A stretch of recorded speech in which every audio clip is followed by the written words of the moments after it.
Ang ating video ay hindi po katulad ng mga video ng mga nagtatanim ng ubas na nagtuturo sila, parang nagle-lecture sila sa kanilang video. Tutorial po ang ginagawa ng ibang nag-vlog ang halaman nilang ubas. Ang sa akin po, hindi po. Sa akin po, sinishare ko yung mga halaman ko kasi hindi naman po ako eksperto na tulad nila. Ako po, first time po ito ginagawa ko sa aking buhay. Kinahiligan ko po. Try and error po. Ang try and error po na ginagawa ko ay masasaksihan nyo. At ito po ay isang inspirasyon para sa mga katulad ko na walang alam sa pag-uubas. Yung iba po kasi hindi nagbibigay ng lakas ng loob sa sarili nila na gawin o simulan ang magtanim ng ubas kahit pag gusto nila na gawin ito. Good morning. Meron tayong activity sa ating garden, ang magbigay ng abono. Walang 2 weeks at nag-apply ulit ako ng urea at complete. Ang dahilan, yung huling magbigay tayo o mag-apply tayo ng complete at saka urea, potassium pala po, sorry. Potassium po yung huli nating ini-apply. Inabot po tayo ng ulan at dito sa ating garden, hindi lahat ng ating sinabog na abono ay napakinabangan ng ating mga halaman. Ang iba po dito ay wash out na punta sa ibang parte ng lupa o kumalat sa maluwang na lupa. Siyempre yung ating pagbibigay po ng abono ay ganito ang proseso sa paikot. Kung ito po ay hahalo sa ibang parte ng lupa, although tataba ang buong paligid, pero pagiging kulang naman o kapos para sa ating halaman. Pero kung makikita natin ang ating halaman, malusog naman siya.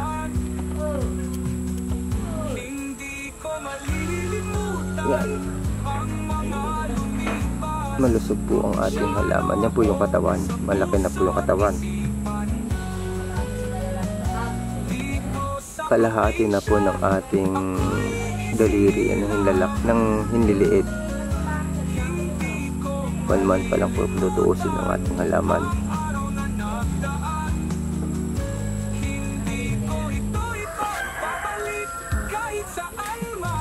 Nagkamali po tayo ng unang nailagay dito, pero hindi na natin napupulot, kaya po may mga kulay na ganyan.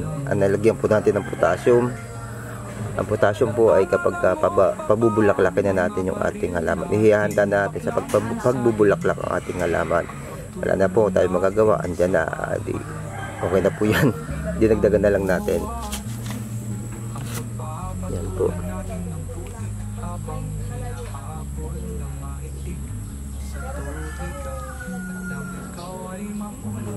Ayan.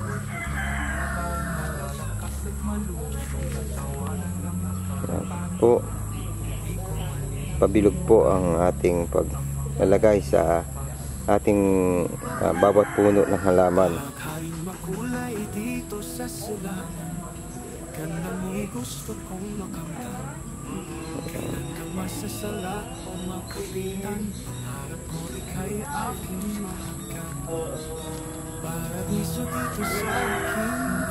Maganda po ang performance na isang araw po. Itong halaman na to, yan, itong kanyang hanggang dito lang, ngayon po ang haba po ng inihaba niya. Ayan po, umabot na po sa dulo.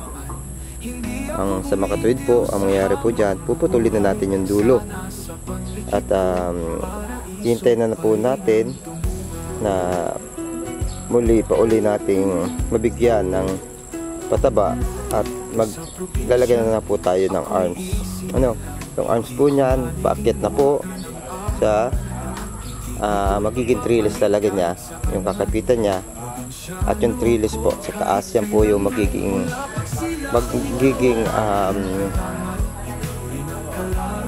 kapitan niya para hindi bumagsak ang magiging bunga, kasi doon na po magkakaroon ng fruiting arms ang ating halaman. May mga pumapasok na pong bad eye, oh. Idol. Yan, oh. May bad eye na po siya. Malusog po yung bad eye, mga idol.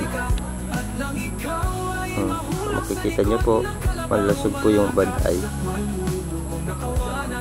Ito pa po, makikita natin. Yan po.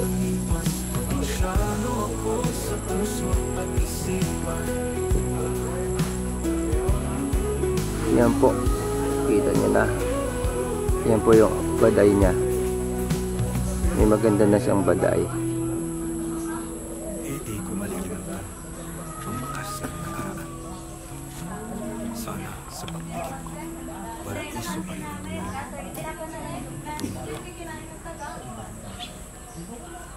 Ayan naman, masarap na ginataan. dito sa probinsya, ako'y isip. Hindi ko malilimutan ang daan. Ito po pala yung nangyari doon sa ating puno. Ano yung pinutol natin. Yan, oh. Meron na siyang continuous na katawan paakyat. Malusog po. Makita natin, ha. Yan, malusog. Yan na po yung paakyat. Ano, ito po kasi yung puno na iaakyat. Ang sarap ditong mamuhay. Sariwang hangin, ang ganda mga halaman.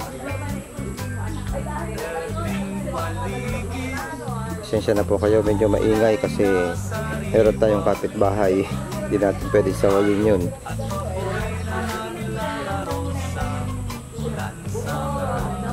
Ito, yung paakyat ding isa. Maganda siya. Ano po?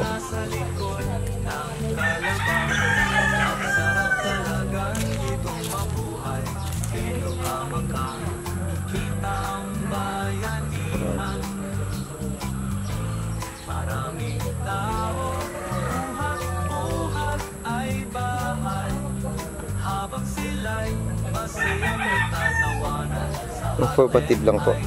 Ang ating video ay hindi po katulad ng mga video ng mga nagtatanim ng ubas na nagtuturo sila,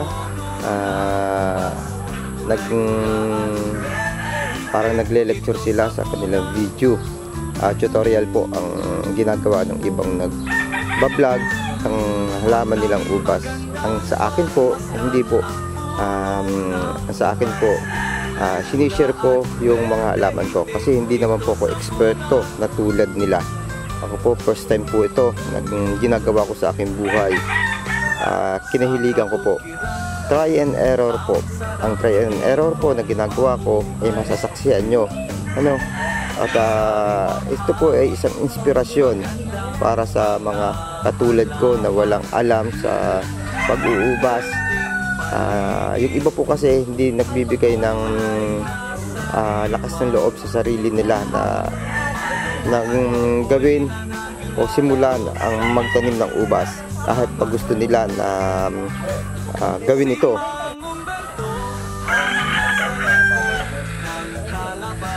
Kahit po sabihin na gusto nila, hindi po nila magawa kasi nga natatakot silang simulan. Unang-una, gagastos sila. Pero kahit po gastusan nila, baka masayang lang. Ano, ang ubas po, kung talaga may hilig kayo magtanim, kaparas din po ito ng mga ibang halaman. Tanim tayo ng tanim at alagaan lang natin ng mabuti. Ayon po sa ating naiisip kung paano alagaan ang isang halaman, kapares din po ito.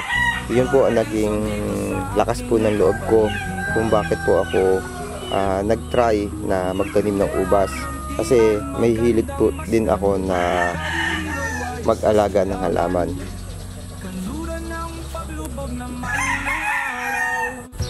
Mga kaibigan, dito po tayo sa isang hardin. yun po, ayon po sa sinabi ko, ang aking pong vlog ay hindi tulad ng iba na tutorial. Ano po, ang aking pong vlog ay isang paghikayat. Ano po, na kung meron kayong kagustuhan na magkaroon ng ganitong halaman, simulan nyo. Kasi basta marunong ka pong mag-alaga, ano po, marunong ka magtanim, marunong ka mag-alaga, marunong ka bumuhay, ay mapapaganda nyo, katulad ng halaman ko. Hindi ako eksperto na tulad ng karamihan, pero maganda din po ang kinalalabasan. Kaya gusto kong maging huwaran ng mga natin ng iba dito na may pangarap na maghalaman, pero natatakot silang simulan dahil hindi nila alam kung paano ang pagtatanim nito. Ako po ay nagsimula din. Ako po ay nagsimula din po sa wala pong kaalam-alam. At hanggang ngayon po, tinutuklas ko pa po. Kaya po ang aking halaman ay try and error. Ang una pong sample po nito, ito po. Yan. Ito po ay napahaba na natin. Kaya yung trellis natin, ang daming mga tali, napaakit na natin. Pero anong ginawa natin? Sa try and error, pinutol natin yung halaman. At ito na po ang kinalabasan. Meron na po siyang suloy.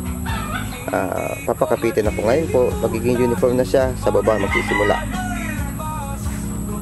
Ito naman po, isang sample na i-vlog ko na rin po sa inyo dati.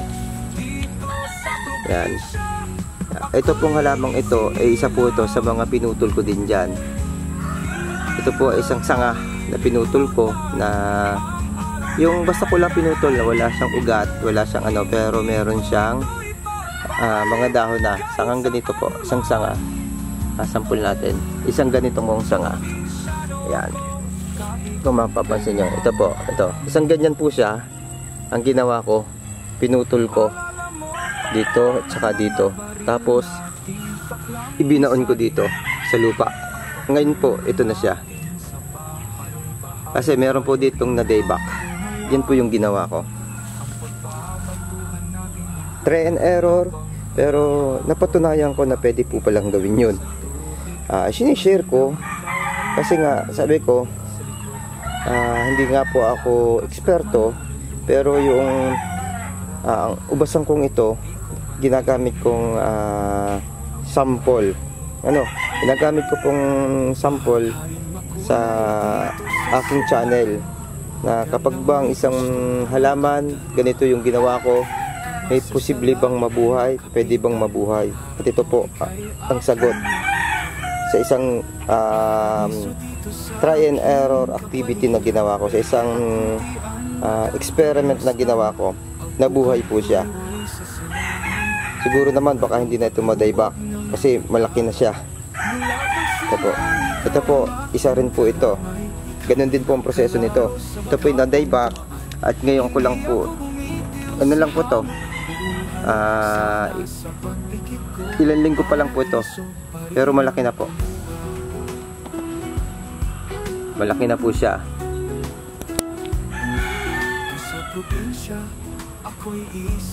Yan.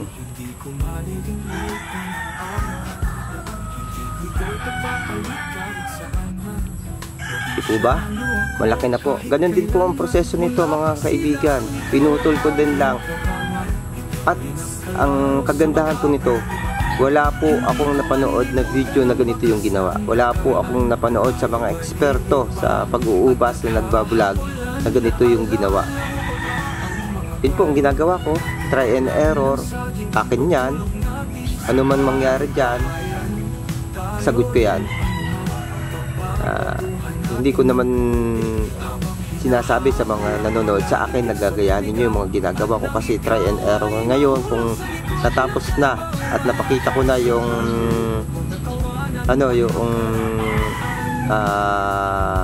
sagot sa mga try and error ko, at nakita natin na maganda, sa inyo po kung gusto nyong gayaanin. Ang sa akin po, sinusubukan natin ang lahat po na pamamaraan para mapaganda ang aking halaman, ang aking ubas, at nakikita ko po na tama yung mga paraan.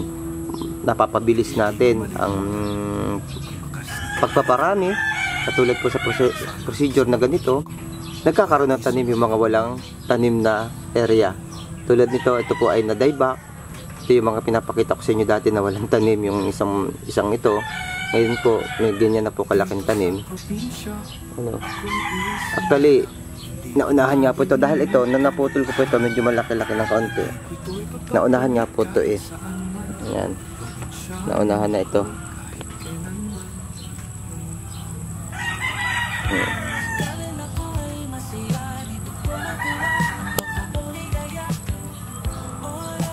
Ito din po yung ating pinutol.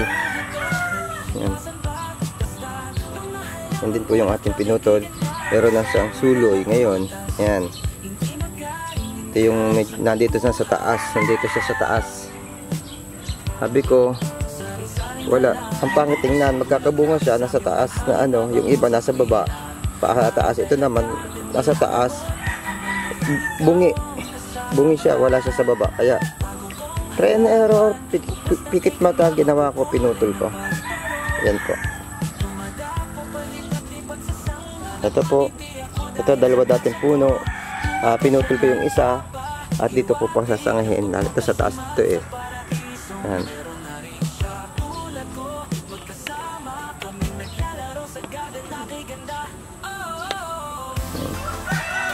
May sanga na po siyang dalawa. Isa pong sanga, dalawang sanga.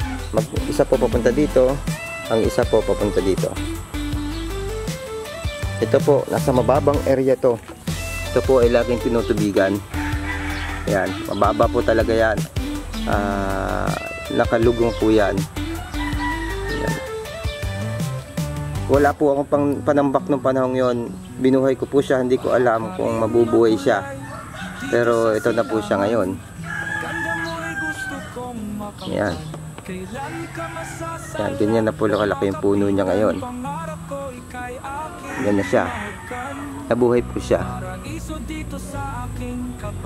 Inuulit ko po mga kaibigan, hindi po ako eksperto na tulad ng mga kasama nating nagbablog na tutorial yung ginagawa nila. Ang sa akin po, sharing po. Ito po isang sinusubukan nating mabuhay. Isang ano lang po siya, isang ganito lang po kahaba yan na retaso. Wala na po akong ibang ano, isang buko lang po siya. Wala na po akong ibang pananim. Try and error, dinirekta ko po dito. Yan po. Hindi po siya magkagandahan ngayon, pero ita-try and error din natin. I-update ko din kayo dyan kung ano mangyayari dyan. Ito naman po, ito po yung naipit ng puno. Yan, ng mga ugat na malalaki. Bakante yung mga pagitan kasi may mga butas ng daga na naandyan dati. Tapos nabubulok yung puno, yung mga ugat. Naging challenge din po siya sa pagtatanim. Halos wala din sa lupa kasi nga butas-butas yung ilalim, mga pagitan. Pero try and error pa rin natin, sinubukan pa rin natin. At ang resulta po, ito po, may maganda na rin siyang halaman.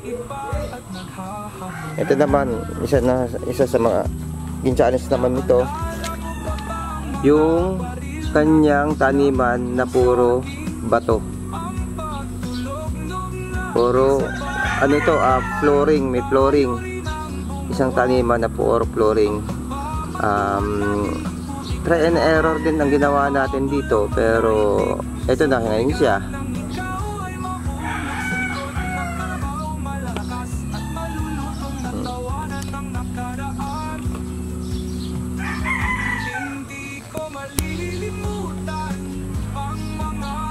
Yan. Ito na po siya ngayon. dito.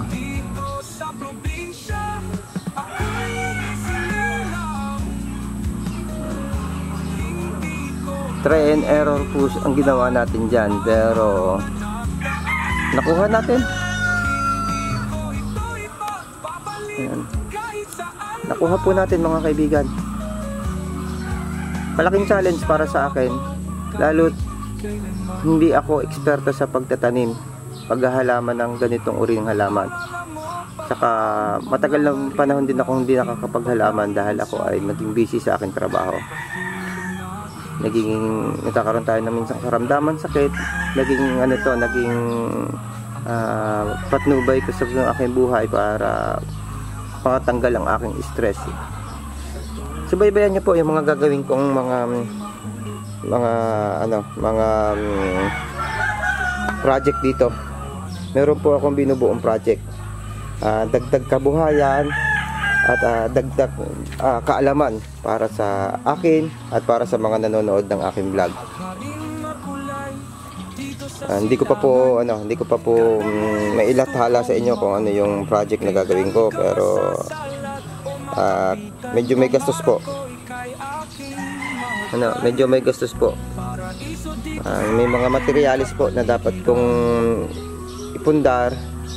At ito po ay magiging parang maliit na negosyo sa pag-uubas dito sa Oriental Mindoro. Wala ako nakikita na ganung proseso. Sabihin na natin po, bigyan ko kayo ng clue. Pwede siyang mabenta sa mga subdivision kung saan yung mga tahanan, mga bahay ay maliit ang pwesto, maliit na posisyon. Pwede silang magkaroon ng ganitong uri ng halaman sa kanilang maliit na bakuran. Yun po yung naiisip ko na pwede kong gawing hanap buhay sa aking ubas, bukod po sa makapag bigay po ako ng benta na ang bunga o kaya ay suka. Pwede din po natin gawin yon.